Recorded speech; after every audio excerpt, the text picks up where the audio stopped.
Yang pertama, sambutan dari Kepala Seksi Penyuluhan dan Layanan Informasi kepada Ibu Retno Murti Dewayani, kami persilahkan.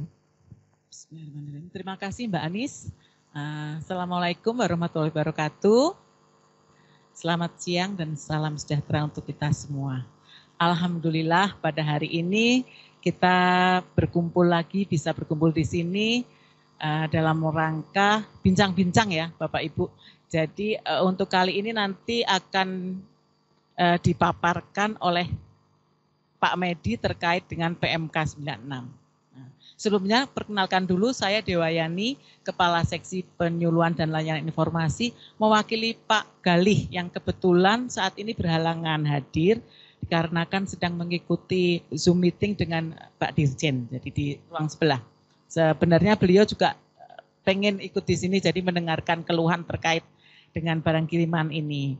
Nah, untuk kali ini nanti akan dibahas khusus ya Pak terkait barang kiriman, jadi PMK 96 yang sudah mulai berlaku sejak Oktober ya, 17 Oktober ya. 17 Oktober. Nah, nanti bisa ditanyakan lengkap di sini ada Mas Medi. Mas Medi ini yang PDTT di DHL. Selamat datang DHL ya Pak Gitra dan Pak Zetro, Pak Fadil dari FedEx, juga Bapak Ibu semua dari perusahaan yang di bawah yang melewat FedEx dan DHL ya. Jadi kemarin memang sebelumnya kami memang sudah ada pertemuan dengan DHL dan FedEx dan juga PJT lainnya terkait barang PMI. Nah, di situ Pak Galih menyarankan untuk diadakan FGD aja terkait barang kiriman ini karena kan katanya sejak PMK 9 ini banyak muncul denda ya Ibu Bapak ya. Nanti kalau mau keberatan di sini ada dari Perben bisa ditanyakan. Nah, mungkin untuk mempersingkat waktu, monggo kita mulai bersama-sama menyimak apa yang akan dipaparkan oleh Mas Medi. Monggo Mas Medi silahkan. Assalamualaikum warahmatullahi wabarakatuh. Waalaikumsalam warahmatullahi wabarakatuh. Terima kasih Ibu Dewayani atas sambutannya. Selanjutnya adalah materi terkait PMK nomor 96 tahun 2023 yang akan disampaikan secara langsung oleh narasumber kita hari ini yaitu Bapak Medi Sulistian selaku PBC Ahli Pertama. Kepada Bapak Medi kami persilahkan. Assalamualaikum warahmatullahi wabarakatuh. Selamat siang menjelang sore. Terima kasih atas waktu dan kesempatannya yang diberikan kepada saya, Bu Yani, untuk menjelaskan aturan barang kiriman yang terbaru yaitu PMK 96 tahun 2023, yaitu pengganti PMK 199 tahun 2019 ya. Wah, ini berat sekali karena jamnya jam sibuk ya, jam ngantuk ini. Materinya juga cukup banyak, jamnya jam sibuk, pada ngantuk. Tapi mungkin saya jelaskan secara ya monggo Bapak Ibu sambil kita rileks aja ya, kita santai aja karena kita hari ini temanya kan FGD ya, jadi kita jangan terlalu serius, santai aja. Ya mungkin apa-apa keluhan yang ada di Bapak Ibu selama ini nanti bisa diutarakan di sini. Ya mudah-mudahan saya bisa menjawab, kalau tidak bisa menjawab ya nanti saya kasih ke atasan saya mungkin ya. Terima kasih. Langsung saja ya Ibu ya, Bapak Ibu ya. PMK 96 tahun 2023 tentang ketentuan kepabeanan cukai dan pajak atas impor dan ekspor barang kiriman. Mungkin yang di sini saya karena waktunya terlalu sempit ya, nanti saya fokuskan hanya untuk kegiatan impor dulu ya, yang mungkin yang lagi ngetren kan barang kiriman ya, kalau ekspor mungkin nggak terlalu, nanti di next session mungkin kalau ada pertanyaan baru nanti saya jelaskan mengenai ekspor barang kiriman. Tapi yang untuk sesi ini mungkin kita fokus ke impor dulu.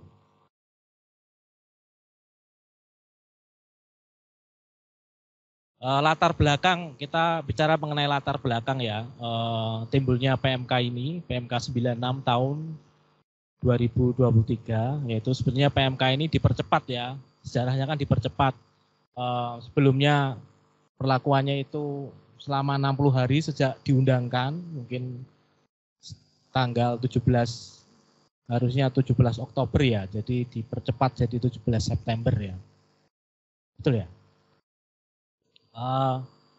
Dipercepat karena latar belakangnya ini karena memang ini arahan dari Bapak Presiden karena banyaknya barang-barang yang masuk ya, terutama barang-barang konsumsi yang masuk yang mengganggu UMKM kita gitu kan, yang barang-barang masuk. Kemudian adanya PMK 96 ini diterbitkan, diberlakukan karena selama ini kondisi sekarang selama ini sebelum PMK 96 yaitu PMK 199 yaitu pengiriman barang kiriman yaitu berupa CN itu bukan merupakan pemberitahuan pabean. Yang pertama kan, makanya tidak bisa dilakukan penelitian ulang. Kemudian banyak karena bukan pemberitahuan pabean, akhirnya pengirim barang atau penerima barang melakukan mendeklar barangnya di bawah harga yang sebenarnya atau under value. Dan Bapak Ibu bisa membaca di situ kondisi lapangan yang ada. Terus adanya jumlah impor barang kiriman ini juga sangat tinggi karena dan tidak sebanding dengan jumlah SDM yang ada karena volume impor juga sangat tinggi, maka melakukan PMK ini. Terus belum adanya sanksi, makanya di sini di PMK 96 ini ada sanksi apabila memberitahukan pemberitahuan pabeannya tidak sesuai, maka akan timbul sanksi karena di PMK sebelumnya tidak diatur mengenai sanksi administrasi ya. Next. Ini statistik barang kiriman, kita bisa lihat jumlahnya cukup banyak ya, memang jumlah barang kiriman yang ada di Indonesia dan sangat banyak. Ini sekitar berapa nih? Sekitar 62 jutaan ya. Ya, terus tidak sebanding dengan jumlah SDM kita. Jumlah SDM kita di paling banyak kan di Suta ya. Suta itu kan 80% barang kiriman di sana semuanya, ya kan? Dan jumlah peneliti dokumen hanya sekitar 40 orang yang menangani jutaan dari itu barang kiriman. Maka adanya PMK ini paling enggak bisa mengendalikan di sini ya. Paling enggak penerima barang di sini memberitahukan barang dengan benar karena di sini ada timbul sanksi di situ. Dan kita bisa lihat negara asal barang di situ yang terbaca yaitu memang dari Cina ya. Kemudian disusul dari Hong Kong, Singapura, Jepang dan Amerika. Dan kita bisa lihat ini pemberitahuan nilai pabeannya juga paling banyak yang terbesar ya karena diminisnya 3 dolar, maka yang paling banyak diberitahukan di pemberitahuan CN-nya itu ya 3 dolar. Itu kita bisa lihat 75,65%, jadi pemberitahuannya 3 dolar ya semua. Apalagi kalau barang-barang di pos itu ya, wah itu 3 dolar semua, padahal pemberitahuannya lebih dari itu. Karena ini perubahan PMK barang kiriman dari apa-apa yang dirubah dari PMK 199 ke PMK 96 ya. Ini perubahannya yaitu yang pertama mengenai kemitraan PPMCE. PPMCE itu penyelenggara perdagangan melalui perdagangan elektronik ya, itu marketplace itu ya. Dulunya nggak diatur, secara opsional aja, sekarang sudah mandatori. Probisnya ini juga di PMK 96 ini diberlakukan sebagai importir. Kalau dulunya kan sebagai pihak ketiga. Sekarang diberlakukan sebagai importir. Kemudian di PMK 96 ini komoditasnya juga ditambah. Yang sebelumnya dari PMK 199 ada tekstil, alas kaki, tas, buku. Sekarang ditambah menjadi sepeda, jam tangan, kosmetik, besi, dan baja. Jadi ini produknya juga ditambahi yaitu untuk tarif mengikuti tarif MFN karena selain barang-barang itu kan secara flat ya 7,5% ya. Tapi kalau untuk barang-barang yang saya sebutkan tadi terkena tarif MFN. Kita bisa lihat bisa tekstil produk tekstil 15-25%, alas kaki sepatu 25-30%. Bapak Ibu bisa lihat di situ. Kemudian ketentuan terkait CN itu juga dilakukan mengenai perlakuan data, elemen data juga ada ditambahkan dengan kemudian perubahan atau kesalahan data di CN dulunya tidak diatur, sekarang diatur. Jadi kalau ada perubahan-perubahan data juga bisa diajukan. Kemudian untuk pembatalan CN di PMK 199 tidak diatur, hanya di Perdijen ya. Kalau di PMK 96 diatur. Kemudian ini yang terpenting nih, sistem pemberlakuan pabean dan penetapan nilai barang ya, hasil perdagangan. Nah ini di PMK sebelumnya itu berdasarkan penetapannya berdasarkan official assessment, yaitu tidak ada sanksi administrasi. Jadi Bapak Ibu apabila memberitahukan barangnya tidak sesuai dengan real barangnya, harga barangnya, kita tetapkan lagi tidak ada sanksi administrasi.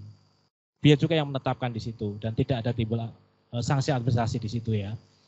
Tapi kalau di PMK 96 ini yang terbaru, apabila Bapak Ibu memberitahukan barang yang tidak benar, nilai pabean yang tidak benar, karena di PMK 96 ini sudah self assessment, jadi pemberitahuannya seperti PIB ya, bukan seperti yang lama CN kan. Kalau CN kan bukan pemberitahuan pabean.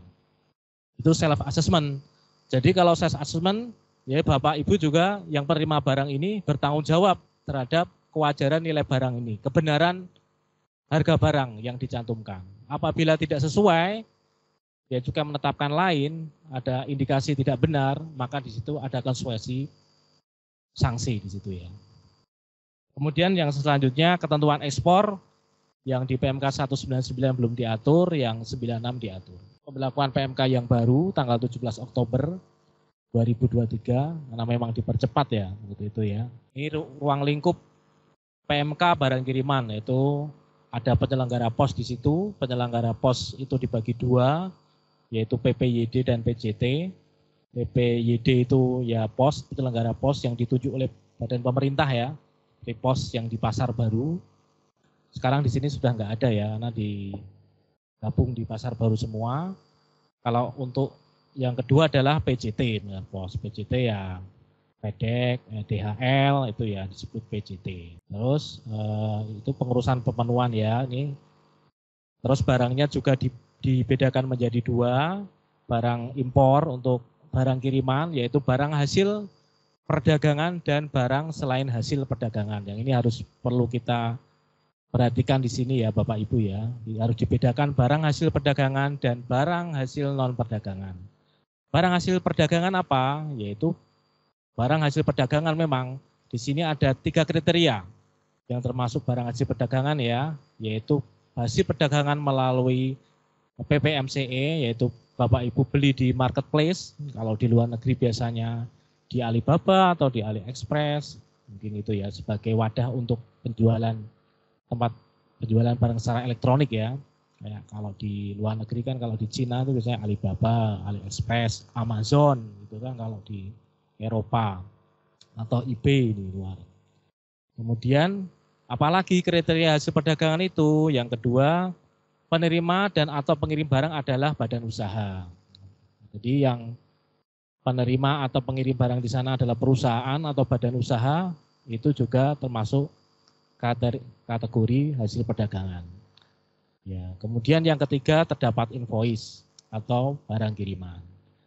Ya, kemudian yang kriteria barang hasil non perdagangan apa? Barang selain non hasil perdagangan ya, selain hasil perdagangan itu ya selain itu ya contohnya ya pemberian hadiah itu dikategorikan sebagai barang hasil selain hasil perdagangan.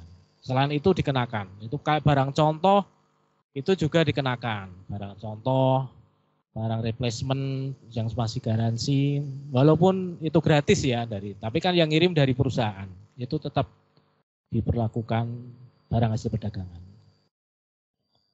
Kemudian importir di sini juga diatur di barang ke-96, importir yaitu penerima barang sendiri, terus PPMCE dalam negeri dan perwakilan PPMCE di luar negeri. Kalau dalam negeri ini ya misalnya kayak ya ini apa, Shopee gitu ya, Lazada mungkin kan. Kalau PPMC barang kiriman dibagi dua, situ retail online sama marketplace. Next.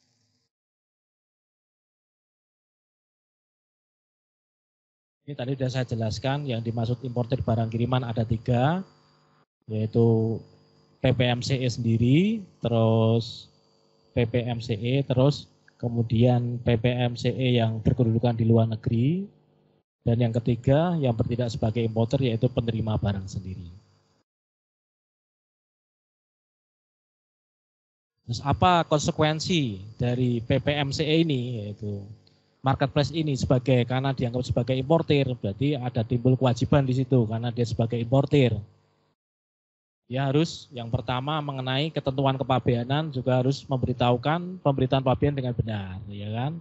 Terus bertanggung jawab atas pembayaran kewajiban pabean, biaya masuk, ketentuan lartas juga harus dipenuhi. Kemudian dia harus importer yang jelas, identitas importer lebih jelas, diketahui eksistensi dan penanggung jawabnya. Jadi dia harus tahu importernya mana, harus jelas gitu kan. Yang berjualan di situ harus tahu. Terus karena dia sebagai badan usaha PPMC juga nantinya akan sebagai objek audit, subjek audit ya. Dan apabila nanti ada PPMC yang melakukan pelanggaran juga akan terkena sanksi. Itu salah satu konsekuensi PPMC sebagai importir. Ini persyaratan untuk melakukan kegiatan kepabeanan bagi penyelenggara pos. Mungkin ini nggak usah ya, mungkin sudah pada tahu semua, PJT dan para PJT juga sudah tahu semua. DHL sama ini ya sudah tahu ya. Ini tidak ada perubahan sama sekali sih. Hampir sama dengan PMK yang lama.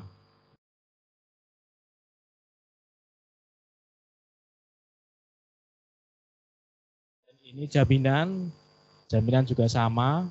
Kalau penyelenggara pos hanya jaminan corporate garanti. Kalau jasa titipan PJT itu ada jaminan tunai, jaminan bank, jaminan perusahaan asuransi, dan jaminan lembaga penjamin.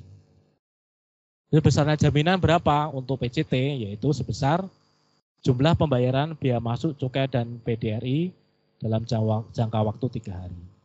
Itu jaminannya untuk PJT. Kalau PJT nggak ada, hanya jaminan perusahaan saja. Ada MONEF, ya kita para penyelenggara pos juga diadakan MONEF, ya minimal sedikitnya 1 tahun sekali. Di MONEF mengenai persyaratan sebagai TPS, di MONEF ya, terus jumlah jaminannya juga di MONEF juga, terus seluruh persyaratan persetujuan kegiatan kepabeanan. Dan apabila tidak sesuai nanti ada timbul sanksi di situ ya. Bapak Ibu bisa baca mungkin. Di sini sanksi untuk penyelenggara pos, kewajiban kemitraan PPMCE dengan DJPC. Ini sekarang kan mandatori, dulu karena nggak mandatori, sekarang ada kewajiban dari PPMCE dengan DJPC, yaitu kewajiban kemitraan. Kewajiban ini dikecualikan bagi yang PPMCE dengan jumlah barangnya tidak melebihi 1.000 kiriman dalam 1 tahun kalender. Ini tidak diwajibkan untuk bermitra dengan DJPC. Tapi kalau dia ininya pengiriman barangnya lebih dari 1.000 kiriman per tahun, itu sudah mandatori, jadi wajib kerjasama dengan DJPC. Ini proses kewajibannya ya, permohonannya juga apa yang perlu dilampirkan. Kalau di Semarang mungkin ya nggak ada mungkin ya, karena mungkin kalau di Jakarta mungkin ada, karena kayak si Shopee sekarang kan kirimannya sangat banyak ya. Kalau di Semarang mungkin Jawa Tengah mungkin belum ada gitu intinya. Terus ini kewajibannya kemitraan ini ya, melampirkan data-data apa yang harus dilampirkan di katalog elektronik, e-katalog, terus elemen data-datanya juga harus dilampirkan juga. elemen data katalog, elemen data invoice, gitu kan. Kewajiban dari PPMCE ini. Skema kemitraan PPMCE dengan DJBC, yaitu sekarang karena sudah mandatori, jadi ini mandatorinya sistem pembayarannya adalah DDP. Itu yang sebelumnya enggak DDP ya, ini bisa kita lihat DDP. Sekarang setelah pemberlakuan PMK ini mandatori, yaitu pembayaran secara DDP. Delivery dati paid ya. Jadi pembayarannya seluruh pajaknya sudah dilakukan sudah ditagihkan ya. Jadi penerima barang sudah waktu membeli barang sudah termasuk biaya pajaknya. Sekarang begitu. Jadi sudah dihitung di situ. Beli barang di situ, beli barang di marketplace dengan harga ini, nanti bayar pajaknya berapa, ininya berapa, sudah include di situ. Jadi nanti waktu di Bea Cukai melakukan penelitian dokumen ya sudah di situ sudah benar ya sudah. Nanti barang cepat rilis. Ya, ini kan keuntungannya apa? Keuntungan dari mandatori DDP ini kan kecepatan pelayanan pasti akan cepat, ya kan? Karena Bea Cukai sudah nggak meneliti lagi kan, sudah DDP pembayarannya di sana dan sudah teruji PPMCE-nya. Ini skema DDP-nya bisa dilihat. Flowchart-nya ya bagian DDP-nya. Ini juga ada, ini juga PPMCE juga dilakukan MONEF juga. Ini perincian lebih lanjut manifest. Kalau ini penyelenggara pos ya waktu submit dokumen CN harus manifest ya, harus mengisi barang-barang ini ya, nomor pelayaran, pelabuhan tujuan, jumlah PL, syarat-syarat waktu mau submit dokumen. Ini pengeluaran barang kiriman, kiriman impor, CN bisa diimpor untuk dipakai, diimpor sementara, diangkut ke TPS kawasan pabean lain, ditimbun di TPP, bisa diekspor kembali, dimasukkan ke kawasan ekonomi khusus. Ini menginjak pemberitahuan pabean impor, ini mungkin tidak hampir sama dengan PMK yang lama ya, bersama. Nah ini di sini pemberitahuannya kalau umpamanya dokumen, surat, ya kan, itu pakai CN, pemberitahuannya secara konsolidasi, jadi berupa daftar itu, jadi satu CN bisa beberapa surat, ya kan, sekarang. Kemudian kalau barang, ya terus official assessment ya ininya ya. Kemudian untuk barang kiriman yang posisi di nilai pabeannya kurang dari atau sama dengan 1.500, untuk perorangan bisa pakai PIBK dan CN, kalau badan usaha pakai CN dan PIB. Ya, dan self assessment juga. Jadi dulu official assessment, sekarang self assessment. Kalau barang kiriman yang di atas $1.500 untuk perorangan menggunakan PIBK, kalau badan usaha menggunakan PIB. Ya, ini bedanya hanya poinnya, ya, ini poinnya kalau dulu kan official assessment tidak ada denda ya. Kalau sekarang pemberitahuan CN, PIBK, kalau PIBK memang sudah self assessment, tapi kalau CN ya sekarang harus self assessment. Jadi penerima barang itu bertanggung jawab atas kebenaran data yang dicantumkan. Ini jenis-jenis ini di CN ya, menu di CN harus disampaikan butir-butirnya. Ini yang tanggung jawabnya dari PCT ya, BPYD ya. Nah, ini pemeriksaan pabean juga hampir sama dengan peraturan yang lama, berupa pemeriksaan fisik dan penelitian dokumen. Pemeriksaan fisik dilakukan karena ada 3, yaitu hasil dari pemindah X-ray, kemudian uraian barang tidak jelas, dan kriteria tertentu. Dan juga dapat dilakukan pemeriksaan fisik ulang apabila ada tanda-tanda mencurigakan, tidak bisa dilakukan pemeriksaan secara laboratorium. Hampir sama ya. Ini penelitian dokumen juga sama kayak ini.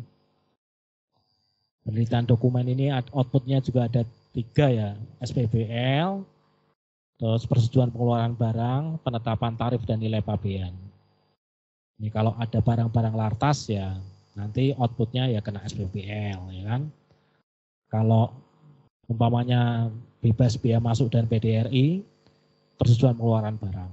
Artinya kalau barang-barang dokumen ya surat-surat itu ya bebas BM dan PDRI. Kemudian kalau barang-barang yang punya nilai ya ada penetapan tarif dan nilai pabean di situ. Kemudian PDTT yaitu peneliti dokumen juga dapat meminta apabila terjadi keraguan mengenai nilai pabean yang disampaikan dapat meminta dokumen tambahan yaitu NPD, nota permintaan dokumen. Dan penyelenggara pos wajib mengirimkan respon selama 5 hari kerja untuk PJT, kalau yang PPYD 7 hari kerja. Kalau lebih dari situ bisa langsung ditetapkan oleh bea cukai. Ini penetapan nilai tarif dan nilai pabean ini juga sama. Kalau surat, kartu dokumen, barang kiriman surat itu bebas biaya masuk ya, tidak dikenakan PDRI juga. Kalau barang dengan nilai sama dengan $3, di bawah $3, itu dokumen CN, itu biaya masuk bebas, tapi terkena PPN 11%.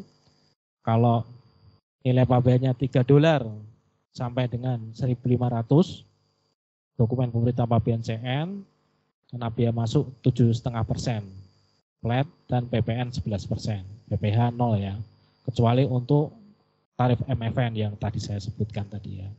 Ya, jam, produk tekstil itu tarif MFN. Kalau di atas $1.500 itu pakai yang perorangan pakai PIBK, yang badan usaha pakai PIB. Setelah penetapan kan ada billing, ini wajib dilunasi oleh PJT. Tagihan itu SPBMC itu maksimal 3 hari, kalau yang PPYD maksimal 30 hari.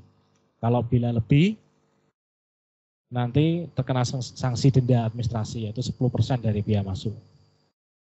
Atau enggak kena pencairan jaminan.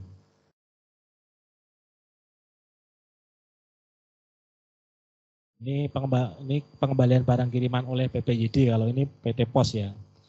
Ini berbeda dengan PJT ya, kalau sini Pos tidak ada ya sudah ya, kalau Pos itu kalau dia tidak bisa bayar atau ininya bisa dikembalikan. Tidak terkena sanksi di situ kan, kalau Pos itu. Tapi ya barangnya harus dikembalikan dengan posisi yang baik, keadaan baik. Ini pengenaan biaya masuknya, itu sudah saya jelaskan. Next saja ini. Ya, ini komoditas tarif MFN yang berlaku, yang tadi saya sudah jelaskan. Ada tas, ada buku, ada produk tekstil, sepatu, ya kan. Terus HS-nya berapa ada di situ, terus berapa besarannya biaya masuk juga di situ. Kosmetik, besi baja, sepeda, jam tangan. Ini tarifnya tarif MFN, jadi tarifnya bukan flat ya, bukan 7,5% ya, tapi mengikuti tarif MFN situ. Dan PMK 96 ini itunya ditambah komoditasnya. Ini billing oleh PPYD dan PPYD non e-commerce dan PPYD e-commerce ya, ini dibedakan dua. PT Pos ini next saja. Ini yang PJT, kalau PJT kan dikonsolidasi ya, sekarang billingnya dikonsolidasi, nanti bayarnya sekali. Ini untuk perlakuan untuk kartu, surat, dokumen. Ini PIBK, kalau PIBK, kalau CN tadi itu dia bayarnya belakangan ya. Dia ada billing konsul di situ, nanti bayarnya belakangan. Jadi penelitian dokumen dulu. Jadi submit dokumen, terus penelitian dokumen, nanti timbul billing, pembayaran. Tapi kalau proses bisnis PIBK itu beda, dia proses pembayarannya di awal. Itu aja yang membedakan. Lartas juga di awal juga kalau ini. Ini barang kena cukai, ini batasannya. Bisa dilihat yang boleh diimpor ya kan. Ini next saja. Ini pengeluaran sebagian barang kiriman. Jadi kalau umpamanya ada yaitu PMK 96 ini juga mengatur pengeluaran sebagian. Kasusnya apabila ada barang yang ada 5, terus yang 3 kena lartas, yang kedua tidak kena lartas, itu bisa melakukan pengeluaran sebagian. Jadi 3 ditegah, 2 bisa dikeluarkan. Itu namanya pengeluaran sebagian. Ini pengeluaran barang kiriman untuk diekspor kembali. Ini juga namanya syarat-syarat barang kiriman bisa diekspor kembali ya ini. Penerima barang kiriman ditolak oleh penerima barang, terus penerima barang tidak ditemukan, itu yang PPYD ya. Barang kiriman salah kirim, barang kiriman rusak, dan atau barang kiriman tidak dapat diimpor sesuai dengan ketentuan berlaku. Kalau yang PJT syaratnya ada 3, itu barang kiriman rusak, barang kiriman salah kirim, dan atau barang kiriman tidak dapat diimpor sesuai dengan ketentuan perundang-undangan. Ini syaratnya.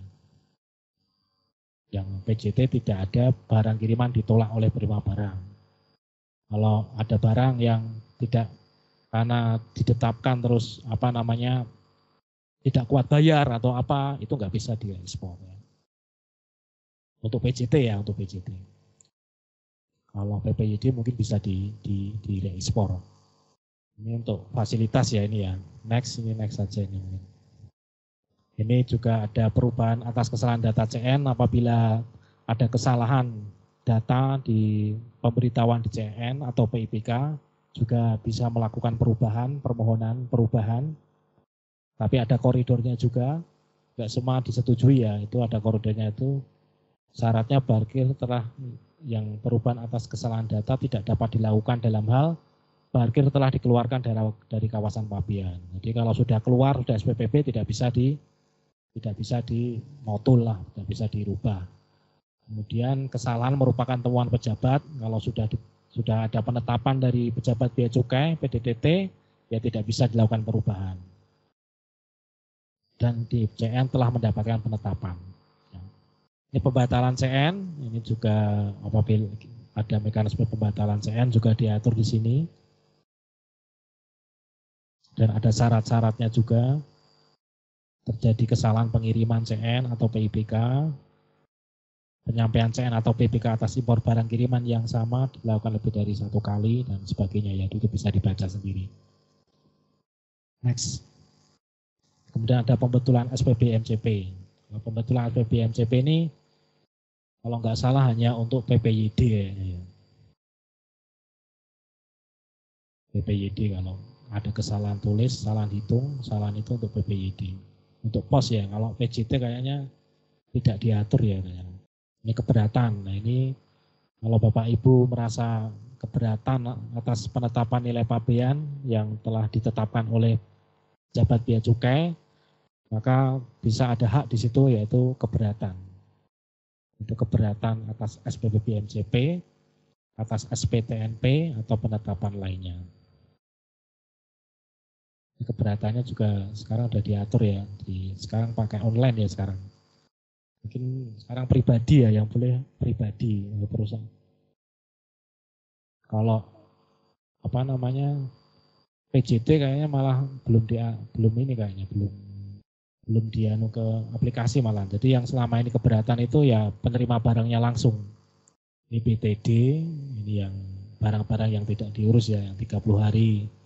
Ada di TPS tidak diurus, terus ditolak sama pengirim, penerima barang, ini penetapan kembali. Nah ini sekarang karena self assessment, jadi yang diberlakukan dengan PIB, dulu PIBK sama PIB yang bisa self assessment ya, sekarang CN harus self assessment, maka di situ timbul bisa penetapan kembali atau penul, jadi bisa barang-barangnya yang lama yang tidak sesuai sama ini bisa ditagih kembali yaitu atau diaudit bisa ditagih kembali yaitu selama 2 tahun nggak salah. Ini barang kiriman lartas ya ini ya. Ini gula paling banyak 10 kilo per pengiriman. Besi baja 1.500 per pengiriman. Ini untuk barang pengiriman CN ya. Telepon seluler genggam paling banyak 2. Alas kaki elektronik sepeda roda 2 paling banyak 2. Tekstil produk tekstil 1.500 per pengiriman.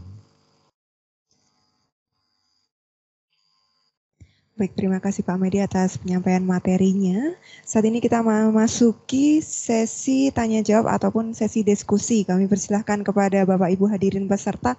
Bagi peserta ada yang ingin menyampaikan pertanyaan, kami persilahkan untuk mengangkat tangannya, kemudian memperkenalkan nama dan juga asal perusahaan. Monggo, Bapak Ibu. Ini sudah hadir Pak Rifki ya, Pak Rifki. Monggo Pak Rifki di depan aja mungkin. Oke, jadi Bapak kemarin Pak Setro sudah menyampaikan bahwa memang terkait dengan PMK 96 ini, karena sekarang itu CN itu jadi dokumen pabean yang mengakibatkan bahwa harus self assessment. Nah, banyak nilai pabeannya itu yang under value. Nah, untuk itu maka banyak notul ya dan keberatan. Nah, ini semua lengkap di sini ada perben juga. Monggo yang mau bertanya nanti bisa dijelaskan juga proses keberatannya. Gitu ya, Bapak-bapak ya. Yang kemarin titip pertanyaan dengan Pak Setro mungkin bisa langsung sekarang. Menerima kiriman barang sampel dari perusahaan kurir ini FedEx atau DHL, dan kami sudah ada kesepakatan dengan FedEx atau DHL kalau barang sampel di bawah 1.500 US dollar itu pakai CN. Tapi setelah ada tagihan ke tempat kami, itu alhamdulillah sanksi administrasinya banyak banget. Nah itu dulu nggak pernah seperti ini kok seperti ini ya, mungkin itu beda perusahaan bantu negara lah. Cuma dari pimpinan saya kan juga menanyakan kok seperti ini, dulu nggak pernah ada. Yang jadi pertanyaan saya itu dari custom itu dasarnya apa untuk menentukan denda administrasi, karena saya sering sekali dapat denda 500 sampai 5 juta lebih. Saya kira itu aja pertanyaan saya. Terima kasih. Persilakan Pak Medi untuk bisa langsung menjawab dan mungkin bisa ditambahkan nanti oleh para pegawai ataupun pejabat dari Bea Cukai. Terima kasih Pak. Ini pada kaget sekarang ya. Sekarang wah, tagihannya sekarang tambah besar ya gitu. Enggak seperti biasanya. Dulu enggak ada denda administrasi, sekarang ada sanksi administrasi ya. Dan sanksi administrasi ya mungkin juga semakin selisih nilai barangnya semakin besar ya semakin besar juga nilainya, sanksinya. Begitu Pak. Kalau sanksi administrasi itu Pak ya karena begini sekarang kan CN sudah jadi CN sudah menjadi pemberitahuan pabean ya, jadi sudah nggak kayak dulu lagi. Jadi ada tanggung jawab dari penerima barang mengetahui deklar barang yang dideklarkan di dokumen CN, ya kan.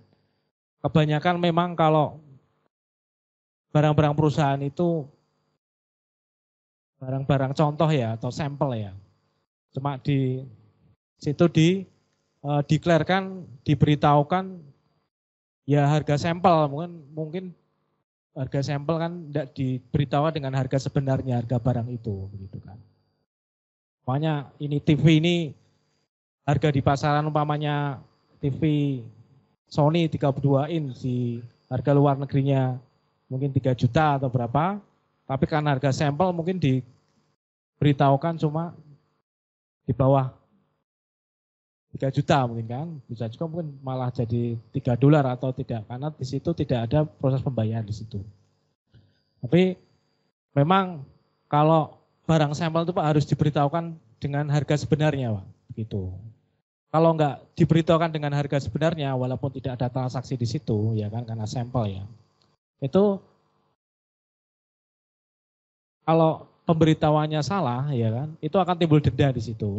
Berapa besaran denda? Yaitu tergantung selisihnya Pak. Jadi umpamanya Bapak deklarnya lebih rendah, umpamanya $5 ke $100 gitu kan, selisihnya kan itu berapa kali lipat gitu kan. Itu mungkin dendanya bisa sampai, itu diatur Pak dendanya Pak, Bapak bisa baca di aturan PP 39 tahun 2019. mengenai denda di situ. Di situ bisa Bapak Ibu bisa baca, yaitu pengenaan denda berapa sih? Kok saya didenda segini sih? Gitu. Itu hitungannya kalau kasarannya gini Pak. Kita penetapannya berapa, dikurangi pemberitahuannya, dikalikan 100% gitu. Itu berapa presentasinya di situ. Semakin besar presentasinya, ya semakin besar dendanya. Di sini kalau umpamanya ini ya perbedaan presentasi ya. 50% sampai 100% itu dendanya denda ini apa? Kalau umpamanya sampai 50% selisihnya itu dendanya 100% Pak dari biaya masuk Pak. Di atas 50% sampai 100% perbedaannya 125%. Terus 100% sampai 150% dendanya 150%. Itu berlanjut Pak. Sampai banyak perbedaannya sampai 450% itu dendanya 1000%. Jadi harus ya sekarang kita harus pedulilah gitu. Jadi mendeklar barang harus sesuai dengan harga barangnya gitu. Jadi barang-barang sampel atau barang-barang Pak saya nggak beli Pak, saya dikasih Pak gitu kan. Walaupun itu perusahaan badan usaha ya tetap harus dideklar yang benar memang harga barang yang di pasar itu berapa ya dicantumkan. Walaupun penerima barang tidak ada transaksi di situ, tidak melaksanakan proses jual beli di situ karena menerima gratis ya. Konsekuensinya apa ya? Nanti malah terkena denda yang lebih besar. Dari seksi perbendaharaan mohon izin menyampaikan mekanisme terkait dengan pengajuan keberatan. Saat ini untuk keberatan diatur di PMK 136 tahun 2022 yaitu terkait keberatan di bidang kepabeanan dan cukai. Untuk pengajuan keberatan saat ini dilakukan secara elektronik melalui portal DJBC. Untuk persyaratannya nanti dari importir bisa mengajukan melalui portal dengan mengisi form yang ada. Di situ diajukan secara tertulis dalam bahasa Indonesia. Nanti dari importir hanya mengisi form dan akan keluar cetakan surat pengajuan keberatannya, Pak. Terus kemudian yang nomor 2 diajukan oleh orang yang berhak, dalam hal ini bisa perseorangan atau badan hukum atau persekutuan. Terus yang ketiga melampirkan bukti pelunasan dan salinan penetapannya, dalam hal ini SPP BMCP atau SPTNP. Untuk jangka waktu pengajuan keberatannya itu 60 hari sejak tanggal penetapan. Dan untuk pengajuan keberatan SPP BMCP, Pak, saat ini belum terintegrasi dengan C140. Jadi nanti untuk tahap awalnya kami akan melakukan perekaman terlebih dahulu SPP BMCP-nya ke sistem, kemudian akan dilakukan approval oleh kantor pusat.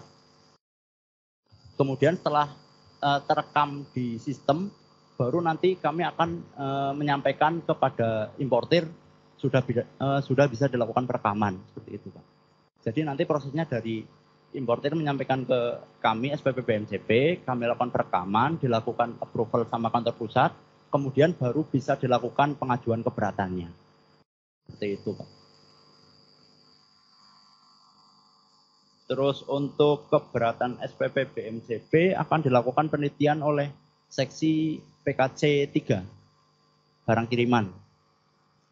Dan untuk SPTNP dilakukan penelitian oleh pemeriksa keberatan di kantor wilayah.